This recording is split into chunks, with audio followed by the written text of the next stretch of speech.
Sergej, jdeš na ryby?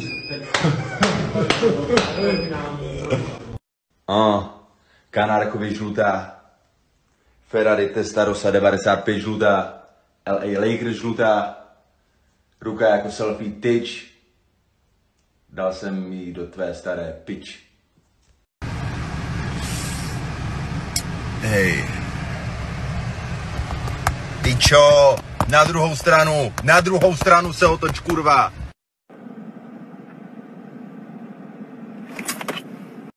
Projíždím basic Instagram hoes like oh no, oh no, oh no, no, no. Good morning, ooh, let's get down to business. Pijou piva, fuj, dostala si požehnání od Boha být ženská a ty kouříš piva a piješ brka, píčo, zpamatuj se. Hej, tlusťochu! Cítím se jak milion v hotovosti. V 5000, neoznačené bankovky. A to všechno kvůli toho, že chodím cvičit. Nechodím cvičit, abych byl velký nebo něco, ale pro ten pocit. Pro ten pocit, kurva. Běž cvičit taky. Ty líná zdechlá mrtko. Vyrvu ti štítnou žlázu a naplivu na ní. Jak říkám, slušnost, lidskost, soucit. Kurva, chovejte se tam, nebo tam naběhnu. Pičo. Lárko, ty máš takovýhle krásný dort, jo? Tak všechno nejlepší k tvým narozeninám 11. Všichni, kdo říkají, jo, kočky, ty jsou falešné. Píčo, sám si falešný. Mrtko, přijď, vytřu s tebou štěrk, ty skurvisynu, puj. Vodku Nikolaus. Od dnešního dne, kde je Sergej, tam je Nikolaus. Argument typu, že to je stejně jedno, že všichni jsou píče, sám si píča. Sám si píča. Jsem Sergej B, je mi 22 let a držte píču a nic se vám nestane. Jsem to já, Sergej. Nedívám se na televizi, televize se dívá na mě. Prosím, nezvěte mě na žádnou demonstraci, pokud se nebudou týrat a zabíjet lidi z vlády, zapalovat auta a vyhazovat státní budovy do vzduchu. Jinak tyhle pochody nemají cenu. Mám otázku na pana Primulu. Zpěv? OK. Ten je zakázaný. Ale jak je to s rapem? Jestli ukazuješ prdel a natřásáš píčou na moji písničku a já si tě pověsím na story a záhy zjistím, že máš kluka, tak jdeš dolů. A jestli má s tím tvůj kluk problém, není problém, vymrdám ho taky. A to není nic divného, lidi. Přestaňte říkat, že jsem piča. Vy jste piče. Baranuda. Baranuda. Proč mi ten pán v klipu s vlasama jako Bruno Mars nadává do mojí děvky, tety, matky a babky? Byla soukromá škola. Okay.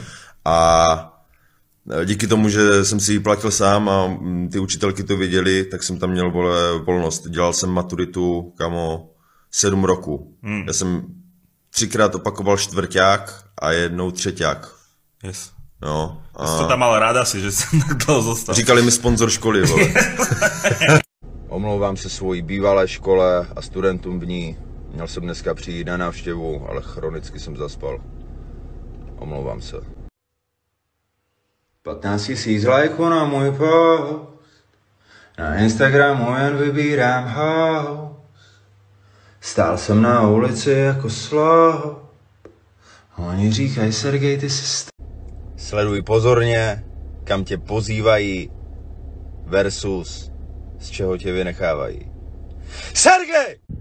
Za mě nejvíc přeceněná komodita je kunda a sex. Jebat se jak prašivý pes bylo trendy před 20 lety, ne dnes. Svoje povolání, poslání a hudbu stavím kdykoliv a kdekoliv nad jakoukoliv kundu.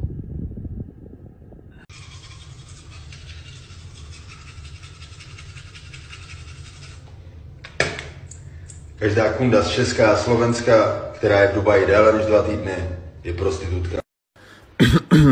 Všechno klepalo hladce, dokud nepřišel fame. Od té doby chtěli kouřit Sergeje za jeho 500 000 chain. A jeho hater jsou lame. Jenom tak mezi náma, ta akce, kterou budu mít 21.8. ve Vítkovicích. Nežerte žádné drogy, extáze, MDMA, bude tam kontrola teploty kvůli koroně. Pele, pelo, ocas, kokot, dick. Vy mi vykuřte pele, vylište mi bajca, byli jste to právě vy, kdo mi polili pivem moje Jordany, byli jste to právě vy, kterým nejvíc smrdělo zuby, když se mi snažili vykecat díru do ucha.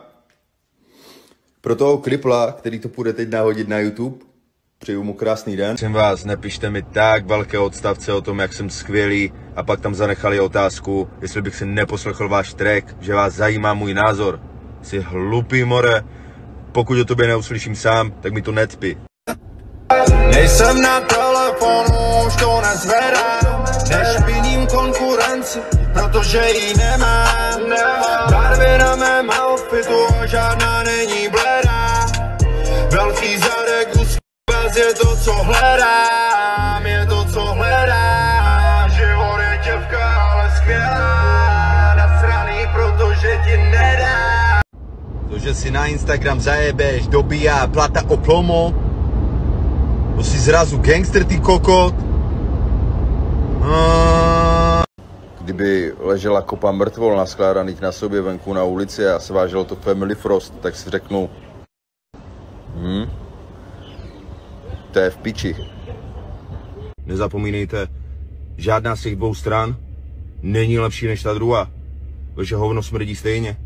Dá se říct, že vaši zaměstnanci jsou speciální, ale ne v dobrém slova smyslu, ale v tom retardovaném slova smyslu.